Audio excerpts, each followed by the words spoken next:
Dear students, welcome back to a new video of our ongoing physics course series.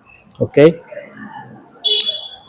now today we will start a very important topic of physics, which is actually very conceptual topic, and we have to learn it well. The topic is called vector. आज हम vectors का पढ़ाई करेंगे, basics of vector. ये series का part 1 का lecture है। इसके बाद और एक पार्ट हम वेक्टर पे लेंगे, उसके बाद क्वेश्चंस वगैरह करेंगे, फिर हम लोग कोर्स स्टार्ट करेंगे, क्योंकि वेक्टर का एप्लीकेशन फिजिक्स में बहुत इंपॉर्टेंट है, इसीलिए इसको करना जरूरी है। So let's start. Now first thing we'll take it up is vector. What is a vector? It is a physical quantities having direction and magnitude. मतलब वो फिजिकल क्वांटिटीज जिसका एक स्पेसिफिक डायरेक्शन होता है, किसी एक ही पाथ में हो जाता है। मैग्नीट्यूड तो ऑब्वियसली मैग्नीट्यूड के बिना तो फिजिकल क्वांटिटी इररिलेवेंट है, तो मैग्नीट्यूड रहना ही पड़ेगा, और उसके साथ मैग्नीट्यूड के साथ एक डायरेक्शन भी होना है उसका। वो क्या डायरेक्शन है, कैसे जाता है, वो हम लोग देखेंगे आगे। Okay, now vectors are basically of two types. There are many classifications, पर हम लोग का जरूरत के लिए, कॉन्सेप्ट के लिए दो तरह का वेक्टर को समझना है। Polar vectors, point and direction of application, example displacement. मतलब जो वेक्टर है, ठीक है, वो जिधर एप्लीकेशन होगा वो सीधा लाइन में जाएगा, उसी एप्लीकेशन में पॉइंट पे अप्लाइड होगा और वो जाएगा स्ट्रेट लाइन में। जैसे ये एक मान लीजिए है एक वेक्टर, इस तरह से कोई भी वेक्टर ले सकते हैं। इस तरह से इस पॉइंट पे एप्लीकेशन हो रहा फोर्स और वो जा रहा है एक स्ट्रेट लाइन पे, यह होता है पोलर वेक्टर। अब एक्सियल वेक्टर क्या है? Axial vectors, rotational effect, axis along rotation, angular velocity, angular momentum, torque, ये एग्जांपल है। जैसे मान लीजिए इधर एक मूव कर रहा पार्टिकल, लेकिन उसका वेक्टर इस तरह से जा रहा है ऊपर तरफ, ये वेक्टर है, ये लाइन। या एंटी क्लॉकवाइज डायरेक्शन में होगा तो नीचे तरफ वेक्टर होगा, ये वेक्टर है। जिस तरह एप्लीकेशन हो रहा वहां वेक्टर नहीं है, उसका रेडियल डायरेक्शन में वेक्टर है, उसको बोला था एक्सियल वेक्टर। ठीक है, फिलहाल ये दो चीज हम लोग जान के रखते हैं अपना जानकारी के लिए। Properties and definitions of vector. Properties and definitions of vector. पहला है vector displaced parallel to itself does not change. एक वेक्टर है, मान लीजिए इस तरह का, ऐसे वेक्टर है, उसका अगर इसी तरह से सीधा लेके जाए किधर भी, उसका ओरिएंटेशन बिना चेंज किए हुए, उसका लाइन में किधर भी उसको ले जाए, वो वेक्टर आपका सेम रहता है, एंगल नहीं चेंज होना चाहिए। ठीक है, two vectors are equal if their magnitude and direction is same. दो वेक्टर है, मान लीजिए एक ये है, एक ये है, ये एक दोनों का डायरेक्शन अगर सेम होता है और दोनों का मैग्नीट्यूड, अगर मैग्नीट्यूड मतलब उसका वैल्यू, उसका कितना वैल्यू है, वो अगर दोनों सेम है तो दोनों को इक्वल वेक्टर बोला जाता है। Negative of vector is a vector with same magnitude but opposite direction. एक वेक्टर है इस डायरेक्शन में, जस्ट वही वेक्टर वही मैग्नीट्यूड, उसका ठीक ऑपोजिट डायरेक्शन, मतलब इसका साथ 180 डिग्री बना के अगर चलता है तो उसको बोला जाता है नेगेटिव वेक्टर। ओके, नल और जीरोस। नल और जीरो वेक्टर उसे कहते हैं जिसका मैग्नीट्यूड जीरो है पर एक डायरेक्शन है। तो बहुत ज्यादा इंपॉर्टेंट नहीं है, लेकिन जानकारी रखना जरूरी है कि नल या जीरो वेक्टर क्या होता है। ठीक है, अच्छा, उसके बाद 5 नंबर प्रॉपर्टी है vector can be written as product of unit vectors in that direction and magnitude of the given vector. ये बहुत इंपॉर्टेंट है, वेरी इंपॉर्टेंट जानना।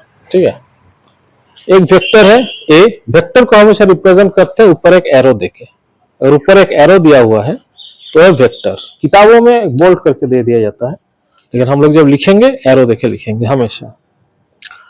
अब इसका जो दोनों तरफ लाइन खींच के इसका मॉड निकाला, मतलब इसका वैल्यू सिर्फ हम लिखते हैं, और यूनिट वेक्टर एक कैप सिंबल से रिप्रेजेंट करते हैं कि एन कैप है ऊपर छोटा सा, मतलब इस तरह से एन कैप ऊपर, टोपी बोल सकते हैं, ये होता है यूनिट वेक्टर। ठीक है, यूनिट वेक्टर ये जो चीज है इसको यूनिट वेक्टर बोला जाता है, उस डायरेक्शन में जिस डायरेक्शन में वेक्टर जा रहा है। तो मैग्नीट्यूड और यूनिट वेक्टर को अगर मल्टीप्लाई करते हैं तो वेक्टर देता है। मतलब वेक्टर का दो कंपोनेंट है, एक है डायरेक्शन, एक है मैग्नीट्यूड। ये है मैग्नीट्यूड, ये है डायरेक्शन। मतलब इसको ऐसे भी लिख सकते हैं बिना ये मॉड का, इसको मॉड बोला जाता है दोनों लाइन को, बिना मॉड का भी लिख सकते हैं। और यूनिट वेक्टर को अगर हम निकालना चाहें, ये वेक्टर और उसका मतलब मैग्नीट्यूड से, तो वेक्टर अगर मैग्नीट्यूड से डिवाइड कर दिया जाए तो यूनिट वेक्टर को उस डायरेक्शन में यूनिट वेक्टर निकल जाएगा। ये बहुत इंपॉर्टेंट फॉर्मूला है, इसके यूज हम लोग को बहुत जगह होते रहता है। ठीक है। अच्छा, 6 नंबर प्रॉपर्टी क्या है? Unit vector along x y and z axis are represented respectively i j and k. I cap, j cap और के कैप। यहां लिखते हैं i cap, j cap, k cap. यह है unit vector along x direction, unit vector along y direction, unit vector along z direction. ठीक है। तो वेक्टर को कैसे लिखेंगे? अगर एक पॉइंट है कोई भी एक्स वाई जेड एक्सिस में, एक पॉइंट है एक्स वाई जेड, मान लीजिए ये पॉइंट है, एक्स है, वाई है, जेड है, मान लीजिए। ठीक है, ये पॉइंट है। इस पॉइंट को हम लोग रिप्रेजेंट कर सकते हैं ये से, r is equal to x i plus y j cap plus z c cap, z k cap, sorry k cap होगा। ठीक है, इसको बोला जाता है पोजीशन वेक्टर। पोजीशन वेक्टर को लिखते हैं एक्स आई cap plus y j cap plus Z k cap. इसका मैग्नीट्यूड को सिर्फ ये जो कंपोनेंट है, ये एक्स को, वो एक्स वाई जेड को इसका कंपोनेंट बोलेंगे हम लोग। वेक्टर का जो पॉइंट है उसका जो कोऑर्डिनेट है उसको कंपोनेंट बोलेंगे। वो वेक्टर का कंपोनेंट हम इस तरह से लिख सकते हैं, that is value of r या मॉड ऑफ आर या मैग्नीट्यूड ऑफ आर वेक्टर, ठीक है, is equal to root over x का स्क्वायर, वाई का स्क्वायर, जेड का स्क्वायर। क्लियर? ठीक है। Angle between two vector mean the smallest angle between the vector when placed tail to tail. कोई vector, दोनों vector का एंगल बोला जाए तो दोनों वेक्टर को अगर हम इस तरह से लिख देते हैं, मान लीजिए ये एक ऐसा वेक्टर है, ये है एंगल, ये जो एंगल है इसको एंगल बिटवीन टू वेक्टर्स बोलेंगे। दूसरा कोई एंगल को नहीं, जैसे ये एंगल को नहीं, ये नहीं, सिर्फ ये एंगल को ही angle of between two vectors बोलेंगे। ये वेक्टर है ए कैप, ये बी वेक्टर है बी कैप। ठीक है। Angle between collinear vector is always 0 और 180 डिग्री। कोलिनियर का मतलब क्या है? एक ही लाइन पे दो वेक्टर है, स्ट्रेट लाइन में। ये एक वेक्टर है, इसी का सीधा इधर या तो इधर एक वेक्टर चल रहा है, उसको बोला जाता है कोलिनियर वेक्टर। अब दो कोलिनियर वेक्टर का बीच में जो एंगल है, या तो दोनों अगर एक डायरेक्शन में होगा तो 0 डिग्री होगा, दोनों अपोजिट डायरेक्शन, एक इधर और एक इधर जा रहा तो 180 डिग्री होगा। ये कुछ प्रॉपर्टीज है जो कि इंपॉर्टेंट है आपका जानकारी के लिए। ठीक है, इसको नोट कर लीजिएगा। अच्छा, अब आता है हम लोग addition of vectors. Addition of vector मतलब दो वेक्टर है कोई भी डायरेक्शन में, ये मान लीजिए इस डायरेक्शन में, ये डायरेक्शन में, ये दोनों को ऐड कैसे करेंगे, या दो से ज्यादा भी है तो ऐड कैसे करेंगे दोनों को। ये फिजिकली हम लोग ऐड भी करना पड़ता ना, क्योंकि ये सब वेक्टर्स क्या है, मेजरमेंट्स है, फिजिकल मेजरमेंट्स, तो ऐड करना पड़ता है। तो सबसे पहला है triangle law of vector addition. ठीक है, ये क्या बोलता है कि if two sides of a triangle taken in an order represent two vectors, then the closing side of the triangle taken in opposite order gives the resultant of the two vector। मतलब क्या है? मतलब एक ये vector है, मान लीजिए, ये ऑर्डर का मतलब क्या, क्लॉकवाइज या एंटी क्लॉकवाइज, दो ऑर्डर हो सकता है। मान लीजिए क्लॉकवाइज जा रहा है, ऐसे जा रहा है, फिर ये ऐसे जा रहा है, तो थर्ड जो है वो एंटी क्लॉकवाइज जो होगा वो ये दोनों वेक्टर का रिजल्टेंट दे देगा। ये वेक्टर, ये बी वेक्टर, इसका रिजल्टेंट ये दे देगा, third vector taken in opposite order, ये जरूरी है। ठीक है। उसके बाद है पॉलीगॉन लॉ। पॉलीगॉन लॉ क्या कहता है कि vectors when represented as a side of a polygon, polygon मतलब बहुत सारा भुजाओं वाला कोई फिगर, ठीक है, बहुत सारा जिसका साइड्स है, तो पॉलीगॉन का सारा साइड को हम एक ऑर्डर में, मान लीजिए 1 2 इस तरह ऑर्डर में लेके, जो लास्ट साइड होगा क्लोजिंग साइड ऑफ पॉलीगॉन वो अपोजिट ऑर्डर में अगर ले लेते हैं तो सारा वेक्टर का रिजल्टेंट हम लोग को दे देगा। ठीक है। और एक थर्ड लॉ है एडिशन ऑफ वेक्टर का, जो मैग्नीट्यूड के लिए बहुत जरूरी है, वो है parallelogram law of vector addition. Vector का मैग्नीट्यूड अगर दिया है, डायरेक्शन भी है लेकिन मैग्नीट्यूड निकालना अगर है तो ये लॉ बहुत इंपॉर्टेंट है। ये क्या कह रहा है? Two adjacent side of a of a parallelogram, मतलब एक साइड इधर एक साइड इधर, पैरेललोग्राम मतलब opposite sides are parallel to each other, ठीक है। एक साइड इधर एक साइड इधर, अगर दो वेक्टर को रिप्रेजेंट कर रहा है तो उसका जो डायगोनल होगा उसी ऑर्डर में, मतलब उसी साइड से एक ही पॉइंट से निकला हुआ जो डायगोनल होगा उस पैरेललोग्राम का, वो उस दोनों का रिजल्टेंट को रिप्रेजेंट करेगा। ये बहुत इंपॉर्टेंट फॉर्मूला है अगर आपको मैग्नीट्यूड और मतलब एंगल निकालना है, एंगल भी इससे निकलता है। ये है रिजल्टेंट का वैल्यू होगा, मतलब मॉड ऑफ रिजल्टेंट, रिजल्टेंट का जो वैल्यू होगा, डायरेक्शन नहीं वैल्यू, तो वैल्यू होगा पी स्क्वायर का वैल्यू, पी स्क्वायर मतलब एक वेक्टर का जो मैग्नीट्यूड है उसका स्क्वायर का वैल्यू प्लस दूसरा वेक्टर का मैग्नीट्यूड का स्क्वायर का वैल्यू प्लस 2 इंटू दोनों का मैग्नीट्यूड इंटू कॉस थीटा, और theta is angle between two vectors, दोनों वेक्टर के बीच में जो एंगल है वो है थीटा, ठीक है। अब क्या है, अब ये रिजल्टेंट का साथ जो नीचे वाला पार्ट है, मतलब P के साथ अगर रिजल्टेंट का एंगल निकालना है फाई, तो उसके वैल्यू tan फाई हम लोग लेंगे, वो होगा Q का मैग्नीट्यूड साइन थीटा, थीटा मतलब दोनों का बीच में जो एंगल है, P का मैग्नीट्यूड प्लस Q का मैग्नीट्यूड cos थीटा, वही जो एंगल है दोनों का बीच में, उसका साइन थीटा ऊपर लेना है, cos थीटा नीचे लेना है। और इसका जो tan होगा ये एंगल का, ये होगा इसका जो फाई होगा, ये है tan इनवर्स होगा इसका, राइट हैंड साइड का जो चीज हम लोग को मिल रहा है, ठीक है। ये कुछ प्रॉपर्टी, ये भी एक तरह का एडिशन लॉ है, तीन एडिशन लॉ हम लोग किए, triangle law, polygon law, parallelogram law, vector addition, ठीक है। अभी एडिशन ऑफ वेक्टर्स का कुछ प्रॉपर्टीज है। एडिशन इज ऑलवेज कम्यूटेटिव, मतलब अगर वेक्टर को किसी भी ऑर्डर में ऐड किया जाए वो बराबर होगा, p plus q is equal to q plus p। Addition is also associative, मतलब p plus q plus r, मतलब कोई वेक्टर को पहले ऐड करे बाद में ऐड करे कोई फर्क नहीं पड़ता, एक ही रिजल्ट देगा। अच्छा, सब्ट्रैक्शन ऑफ वेक्टर क्या है, दो एक वेक्टर को दूसरे वेक्टर से अगर सब्ट्रैक्ट करते हैं वो क्या होता है। Subtraction of vector is addition of negative vector, p minus q is equal to p plus minus q. ये बहुत इंपॉर्टेंट है, जब हम लोग को सब्ट्रैक्ट निकालना होगा तो हम लोग कुछ नहीं करना, माइनस क्यू क्या है उसका अपोजिट, मान लीजिए p है, ये मान लो q है, ठीक है। तो p माइनस क्यू क्या होगा, जस्ट इसका अपोजिट ले रहा, ये है minus Q, minus Q minus Q, तो ये जो होगा ये दोनों होगा, इसका जो रिजल्टेंट निकलेगा ये होगा p माइनस क्यू, बस यही है।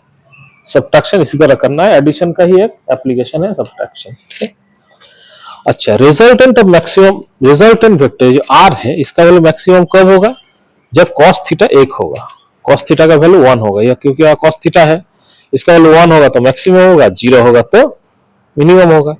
तो 1 कब होगा, जब थीटा का वैल्यू 0 है, ठीक है, और -1 होगा तो मिनिमम होगा, -1 कब होगा, जब थीटा का वैल्यू 180 डिग्री है, मतलब एंटी पैरेलल वेक्टर्स, दोनों वेक्टर अगर अपोजिट डायरेक्शन में जा रहा है बोला जाता है एंटी पैरेलल वेक्टर्स, मतलब अपोजिट वेक्टर्स, और दोनों एक ही दिशा में जा रहा है उसको बोलेंगे पैरेलल वेक्टर्स, ठीक है।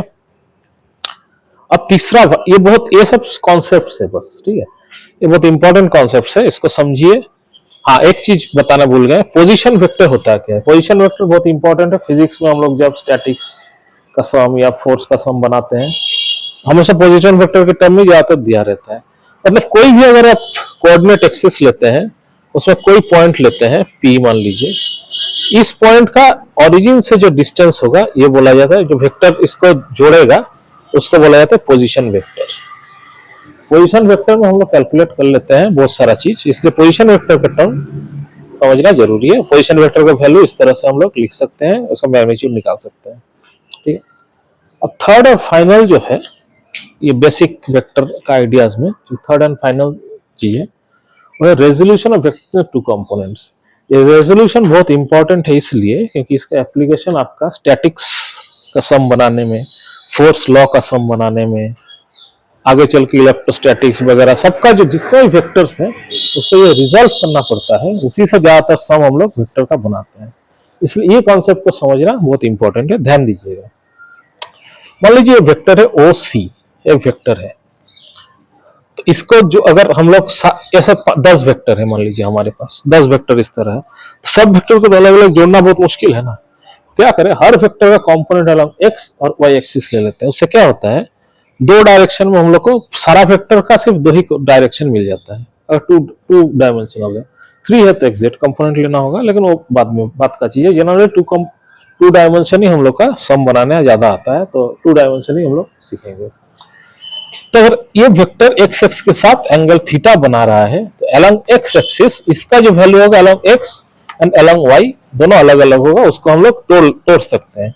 फिर दोनों को जब ऐड कर देंगे तो फिर ऐड हो जाता है, तो ये वेक्टर दे देता है। तो वेक्टर का वैल्यू अलोंग ए डायरेक्शन क्या होगा, आर कॉस थीटा, ये बहुत इंपॉर्टेंट है।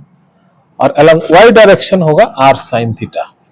ठीक है, चलो जियोमेट्री से समझ सकते हैं, लेकिन यहाँ उतना हम लोग समझेंगे नहीं, जस्ट हम लोग कॉन्सेप्ट को थोड़ा यूज करना सीखेंगे। ठीक है, तो अब आर का जो वैल्यू होगा वो होगा r x plus r y 2 dimension में। 3 डायमेंशन में होगा r x plus r y plus r z, और कैप लगेगा इसमें सब, आई कैप जे कैप, तो लगाना ही पड़ता है क्योंकि वेक्टर का नोटेशन है ये, तो ये कंपोनेंट है।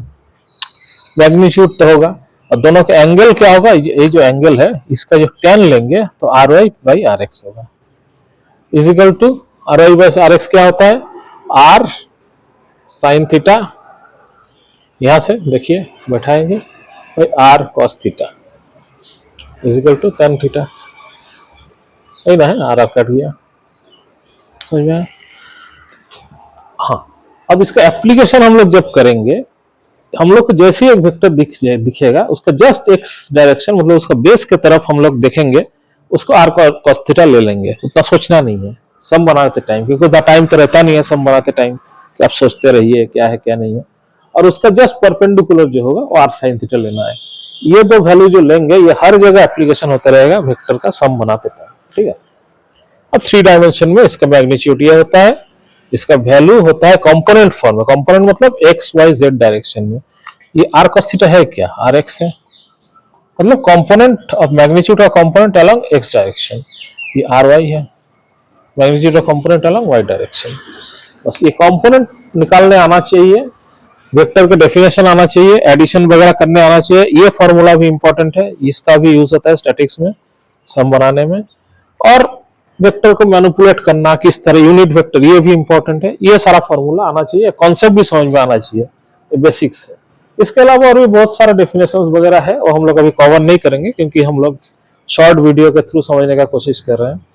अगर आप लोग को चाहिए कि हम लॉन्ग वीडियो बनाएं तो कमेंट सेक्शन में बताइएगा।